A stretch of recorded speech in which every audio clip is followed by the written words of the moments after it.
हाय सगळ्यांना, good morning. तर झाला का तुमचा चहा पाणी? आमचा झाला. कपडे झाले, बानूबाईची आंघोळ झाली. बानूबाई मस्तपैकी खेळायला लागली. आई स्वयंपाक करते. लाईट गेली, देवबत्ती झालेली आहे. तर मला एक विषय बोलायचा आहे बरं का. ते म्हणजे त्या मावशी आले नव्हत्या का राधा वहिनीच्या इथं. त्या मावशी नाही का हेडच्या माध्यमातून सांगतात की फोन उचला. तर मावशी तुमचा फोन आम्ही उचलतोच, पण काही गोष्टी आम्ही कामात असतो आणि वेळच गवत नाही तुम्हाला फोन करायला. आणि ते म्हणजे नाही का आलते तर खूप छान असा त्यांचा स्वभाव आवडला. मस्त बोलल्या चालल्या. तर त्यांना पण आमच्या गावात करमत होतं. तर मस्त त्यांचं पण हेड्या ही असतात. तर बाण बघा माझ्याकडे कशी बघती तर का बघितलं केली मुंडी तिकडे आगाव पोरगी आहे. तर आम्ही काल गेलतो, तुम्ही बघितलंच असाल हेड्याव. काल गेलतो, उशीर लय झाला. तर पाहुण्याच्या इथं पण गेलतो, जरा पाहुण्यांच्या इथं पण गेलतो. तिथनं चहाचं तसलं थंपस आता म्हणता येत नाही मला की कॅटली तसली चहा करायला पातेलं, पितळेचं पातेलं चहा एक नंबर होतं. कॉफी चहा हे मस्त होतं त्याच्यामध्ये. आणि आपण आता गवती चहा जास्त वापरणार आहे ना, आणि गवती चहाचं काही कमी नाही, बघितलं असेल तुम्ही त्यांच्या दारात. तर बघू आता या 2 दिवसात सत्य, या 2 दिवसात गाडा टाकायचा, कारण लाईट आली म्हणून म्हणलं सत्य बघू शकते. गेली म्हणजे पहाटे लाईट गेली, अजून तिचा तपास नाही. आज आहे सोमवार, आमच्या इथला बाजार असतो. तर बाजार पण आणावं लागणारच आहे, कारण काय दुसरं काय आणायचं. वांगी, बटाटी, लसूण तर दुनियाचा महाग झालाय. या पड्याला घरात वरचं पत्र काढून माळवच करावं असं वाटतंय मला. काय करावं, लईच उकीर झाल्या. तर आना होता का बुजवलं, काल मी बुजवले होते 2 बिळ, परत अजून हाय तिथंच केले. आणि बुजवायचं म्हणलं तरी त्यात इटा टाकतो, इटाने ठोकू पण काय ते हाय तसंच आहे. पण भीती जास्त वाटते ना, की नाही का आपल्याला. तसं तर काय भीती म्हणजे एवढं काय वाटत नाही, पण रात्रीचं इंधारचं लाईट नसली म्हणजे त्या घरात लाईट 24 तास म्हणून तर लावून ठेवलेली असते. आणि लाईट नसल्यावर जरा भीती वाटते, कारण त्या घरात खिडकी नाही. इकडलाच बारक्या खिडकीचा उजेड तिकडं पडतोय, ते पण इथवरच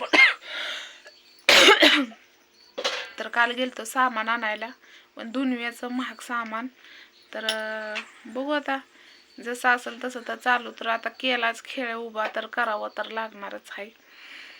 पण एवढीच की जागा जरा चेंज झाली, म्हणजे जिथं टाकणार होतं आता तिथं नाही, दुसरीकडे टाकणार आहे. पण तिथं आम्हाला इतक्या लवकर जावं लागणार आहे की पहाटे म्हणलं तरी नाही का दिवस उगवायच्या आत तर जावं लागणार आहे, कारण तिथं गर्दी लय असते. तेवढंच 10-11 वाजेपर्यंत होऊ शकतोय, आणि नंतर मग 4-4:30 वाजता होऊ शकतोय. पण गाड्या आणायची न्यायची पंचायत झाली मरणाची.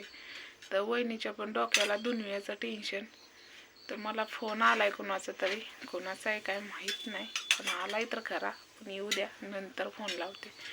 तर असंच आहे की इंस्टाग्रामवरती एक दादा आहेत, ते सारखं फोन करून परेशान करते. म्हणजे हेडव बनवायला लागलं, नेमकं नेट चालू केलं की झालंच.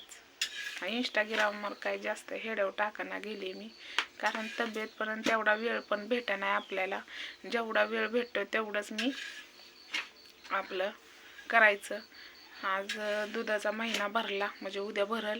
आज द्यावं लागतं, उद्या महिना भरायचं म्हणलं तर. दुधाचंच 900 रुपये, आणि बाणूचं वरचं अजून ते आजारी पडणं हिंडले बाईता. काल गेलतो दीक्षाकडं, नेलं दवाखान्यात, ही तिला गोळ्या औषधं ही दिली. आईनं केलेली धपाटी कशी वाटली सांगा मला. तिला पण नेलते, खाल्ली तिनं पण धपाटी. खोकलाच काय राहिना खोकून आणि रातभर नाही बोललं की खोकला लागतोय, बोललं की खोकला लागतोय, बोलूच वाटत नाही. पण नाही बोलून चालतंय का आपल्याला. तर बाण जाऊ का इकडे खेळ चाललाय मस्तपैकी. तो का हसते बघा किती भारी, कसे हसते बघितलं का. आणि घेवड्याला एवढ्या घेवडा आहे का पापडी आहे तीच कळ नाही, एवढ्या शेंगा लागल्या त्या. पण घेवडा असता तर जरा बरं तरी वाटलं असतं. पण खायसल्या शेंगा आल्या त्या नेमका पिरू दिसा नाही, एवढा अक्क येडा टाकलाय घेवड्याने. तर त्या दिवशी तर तुम्हाला दाखवलंच असेल. तर बघू आता कसं. मला तर असं वाटतं एक कालवण करावा आणि ते काढून फेकून द्यावा, कारण पिरू महत्वाचं आहे. पण परत विचार केला आता उन्हाळा येईन, त्यामुळं सावलीत दाट पडन, त्यामुळं भारी वाटन. तर कसं आहे माहिती आहे का, आपल्याला सगळंच शेतकरी काय नाही, पण आपण घरी जे माळवं लावतो ते आपल्याला पूर्णपैकी. आणि उन्हाळ्यात ही कसलं का असं ना बियाचं ही कालवण मस्त होत आहे त्याचं, म्हणून म्हणलं की राहू द्या आता. पण पिरू कुजट राहणार ना त्याने, ते नाही का वरी जी फांद्या फुटायच्या ते फुटणार नाही त्या. आणि असं म्हणजे ते काढायचं म्हणलं तरी आता काय ते काढू शकत नाही, कारण सगळा पाला त्या पेरूचा झडल आणि फटल मोडतेल. काढणं पण आता शक्य झालं नाही, म्हणजे काढणं खूप मुश्किल झालंय.